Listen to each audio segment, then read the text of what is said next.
नमस्कार, बिहार मिथिला न्यूज में आपका स्वागत है। मैं हूं मनोज। देखिए, दरभंगा के बहादुरपुर विधानसभा का राजनीतिक समीक्षा और समीकरण बदल रहे हैं। बदल इसलिए भी रहे हैं कि 2 बार से मदन सहनी रहे, यहाँ इस क्षेत्र में जीते हुए हैं, तो उनका जो एंटी इनकम्बेंसी वोट बैंक है वो। लेकिन हम बता दें, भोला यादव की प्रतिष्ठा दांव पर लगी हुई है, क्योंकि सभी जानते हैं भोला यादव को कड़ी मशक्कत के बाद इस बार टिकट मिला है। भोला यादव इस बार किसी भी तरह का चूक नहीं करना चाहते हैं।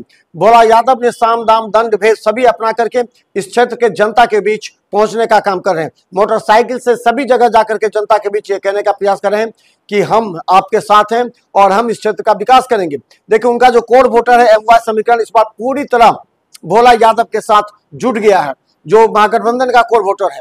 वहीं बता दें, बीजेपी का कोर वोटर भी मदन सहनी के साथ है। अब एक कोर वोटर जो कि बीजेपी का हो सकता है, उस पर निगाह है भोला यादव की भी है, मदन सहनी की भी है। हम बात करें चिराग पासवान का, वो वोटर जो पिछली बार 18,500 मत देवेंद्र झा लाए थे।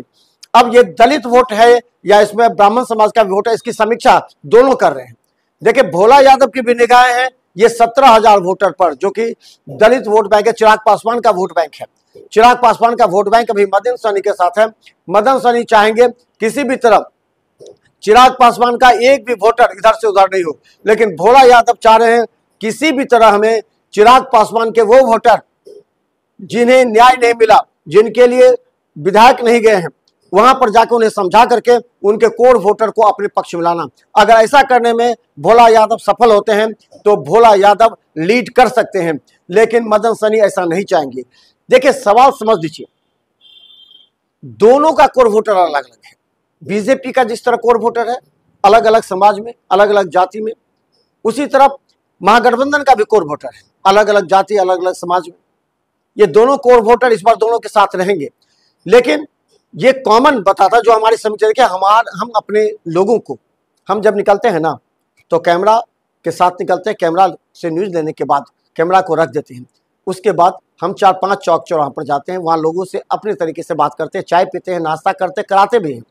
यही नहीं, उसके बाद हम अपने कुछ लोगों को हर विधानसभा में 8, 10, 12 लोगों को तैयार करके रखे हैं।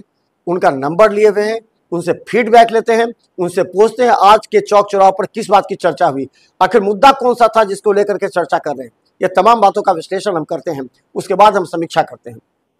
बहादुरपुर विधानसभा का समीक्षा ये है, जरा गौर से समझ लीजिएगा, अगर समीक्षा तो समझ लेंगे। हर जगह एंटी इनकम्बेंसी वोट होता है। ये 10-15% से 20% एंटी इनकम्बेंसी वोट होता है, जिसमें 5% चला जाता है नोटा में, बचता है 15%। 15% में 5% कहता है कि जाने दो, जो भी है गाली भी देंगे लेकिन वोट उसी को करेंगे, ये कहता है लोग। 5% बता 10%। अब 10% वोट अगर एग्रेसिव हुआ अपने प्रत्याशी के खिलाफ, यानी अपने विधायक के खिलाफ, तो ये 10% वोट ट्रांसफर हो जाता है जो जीतने वाला विनिंग कैंडिडेट होता है उसमें। तो बहादुरपुर में 2 के बीच में टक्कर है। यहां जन सुराज दूर दूर तक दिखाई नहीं दे रहा है। जन सुराज के बारे में लोग चर्चा भी नहीं कर रहे हैं, क्योंकि जन सुराज के जो उम्मीदवार हैं वो किसी भी तरह भोला यादव की वोट बैंक पर सेंधमारी करना चाहते हैं, लेकिन ऐसा नहीं हो पाया। भोला यादव इस बार पूरी तरह अपने वोट बैंक को उन्होंने तैयार कर लिया। अब भोला यादव के समर्थकों का कहना है कि भोला यादव को अब अपने वोट बैंक में नहीं जाना है, बल्कि अब मदन सहनी के वोट बैंक में जाना है, जहां जाकर वो सेंधमारी करेंगे। वहां से अगर 5% वोट भी ले आए तो समझ ले 2200 मतों से जीते थे, और 18,000 मत जो चिराग पासवान का था, जो देवेंद्र झा को आया था, तो समझे 18,000 प्लस 2,000 यानी 20,000 मत। 20,000 मत पर यह चुनाव निर्भर है बहादुरपुर विधानसभा का। भोला यादव पिछली बार चुनाव नहीं लड़े थे, तो यादवों का या अल्पसंख्यकों का या राजपूतों का एग्रेसिव वोट नहीं गिरा था, क्योंकि आर के चौधरी वहां से चुनाव लड़ रहे थे। लेकिन इस बार भोला यादव चुनाव लड़ रहे हैं, इसलिए जो उनका वोट बैंक है वो इस बार एग्रेसिव चुनाव लड़ रहा है, अभी से ही एग्रेसिव रूप से चुनाव मैदान में है, जिससे भोला यादव का क्रेज बढ़ा, ग्राफ बढ़ रहा है। वहीं अब भोला यादव चाह रहे हैं किसी भी तरह मदन सहनी के वोट बैंक पर सेंध लगाए, या जो एंटी इनकम्बेंसी उनका 10% वोट है उसको हम अपने में ट्रांसफर कर लें।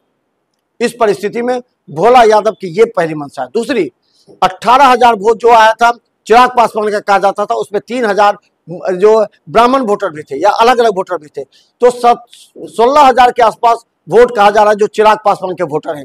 इस चिराग पासवान के वोट बैंक को बचाने के लिए जद्दोजहद कड़ी मशक्कत करना पड़ रहा है मदन सहनी को, क्योंकि अभी चिराग पासवान के वोटर तो कह रहे हैं कि हम देंगे, लेकिन हो सकता है कि उनमें भोला यादव सेंधमारी न करे, इसलिए मदन सहनी ने अपनी टीम को वहां लगाया।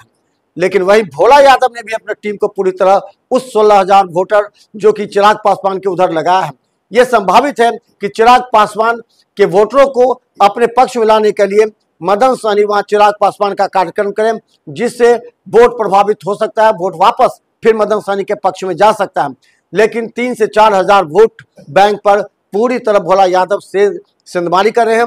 और हम बता दें, लालू प्रसाद यादव के सूत्र बता रहे हैं, लालू प्रसाद यादव हर विधानसभा में जो प्रमुख नेता हैं उस समय के, उनको सीधा फोन करके बातचीत करके उन्हें बता रहे हैं इस बार करना क्या है, जिससे वो वोट बैंक भी प्रभावित हो सकता है।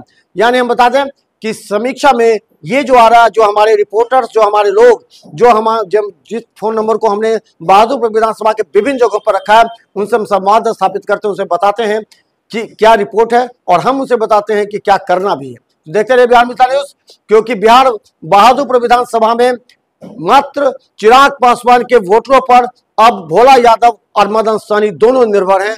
दोनों किस तरह बाजी मारेंगे, कौन जीतेगा, कौन आगे बढ़ेगा, कौन चिराग पासवान को वोटर को तोड़ेगा, को अपने पास लाएगा, ये निर्भर करेगा इस बार का चुनाव। तो देखते रहे बिहार मित्र न्यूज। यूट्यूब में सब्सक्राइब कीजिए, यूट्यूब सिटी केवल 10 पर लाखों लोग हमें देख रहे हैं, क्योंकि हम आपको बताते हैं हर जमीनी सच्चाई, हर चौक चौराहों का विशेष रिपोर्ट। धन्यवाद।